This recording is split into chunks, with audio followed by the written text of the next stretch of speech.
அனைவருக்கும் வணக்கம். இன்னைக்கு குரல் வழி ஒரு குட்டி கதை கேட்போமா? பாலுவும் வேலுவும் ஒன்று விட்டு அண்ணன் தம்பிங்க. இதுல வேலு எப்படின்னா, எந்த ஒரு வேலையா இருந்தாலும் தன்னோட முழு முயற்சியையும் ஈடுபாட்டையும் கொடுத்து வாழ்க்கையோட முன்னேற்றம்ங்கிற உச்சத்துல இருக்கான். ஆனா நம்ம பாலு அப்படி இல்லை. எந்த ஒரு வேலையிலுமே முயற்சியே செய்யாம கடவுள் பார்த்துப்பாருன்னு கடவுள் மேலே பழி போட்டுட்டு சும்மா சுத்திட்டு இருக்கான். அப்படி இருக்கையில ஒரு நாள் திருவள்ளுவர் ஐயாவை பார்த்தவன் சொன்னானா, இந்த வேலுவுக்கு கடவுள் எல்லாம் கொடுக்கிறாரு, நான் கடவுள் கடவுள்னு சொல்றேன், எனக்கு கண்ணே திறக்க மாட்டேங்கிறாரு.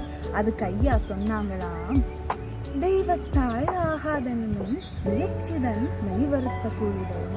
இதுக்கு அர்த்தம் என்னன்னா, எந்த ஒரு வேலையையும் முயற்சியோட செஞ்சா கண்டிப்பா பலன் கிடைக்குமா. முயற்சி செய்தால் வெற்றி நிச்சயம்.